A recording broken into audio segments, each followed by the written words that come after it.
కడప జిల్లా పులివెందుల ప్రాంతంలో అకాల వర్షాలు ఈదురుగాలులు అరటి రైతులను తీవ్రంగా నష్టపరిచాయి. సింహాద్రిపురం, లింగాల, వేముల మండలాల్లో వందలాది ఎకరాల్లోని అరటి తోటలు నేలకొరగడంతో రైతులు తీవ్ర ఆందోళన చెందుతున్నారు. పంట కోతకు సిద్ధమైన సమయంలోనే ప్రకృతి విపత్తు రావడంతో లక్షల రూపాయల పెట్టుబడులు నీటిలో కలిసిపోయాయని రైతులు వాపోతున్నారు. ఇప్పటికే గిట్టుబాటు ధరలు లేక ఇబ్బందులు ఎదుర్కొంటున్న రైతులకు ఈ పంట నష్టం మరింత భారంగా మారింది. నష్టాన్ని వెంటనే అంచనా వేసి బాధిత రైతులకు తగిన పరిహారం అందించాలని ప్రభుత్వానికి రైతులు విజ్ఞప్తి చేస్తున్నారు. మండలం ఎర్రబల్లె పంచాయతీ అరటి రైతులం మేము. రైతు గాలి వర్షం వల్ల చెట్లన్నీ పడిపోయినాయి. చెట్లు పడిపోకుంటే మార్కెట్ 23-24 ఉంది. బాగా లాభసాటిగా ఉండిండు, మొత్తం పడిపోయింది.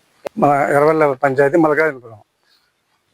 రాత్రి 12 గంటలకు పూర వచ్చింది. వానగాలి పూర వచ్చి మట్ట పడిపోయినాయి తోటలన్నీ. ఎన్ని ఎకరాలు పెట్టినావు? ఇది ఎకరా 2 ఎకరాలు. 2 ఎకరాలు. ఎకరాకు 1,40,000 దాకా అయింది పెట్టుబడి. భారీగా రేటు 25,000 ఉంది. 25,000, 24,000 నడుస్తుంది రేటు. ఏం అది కలిప ప్రభుత్వం ఆదుకోవాల. లోకేష్ అన్నారు మా చాలా నష్టపోయినాము, మీరే మనం చూడాలా అని చెప్తాను.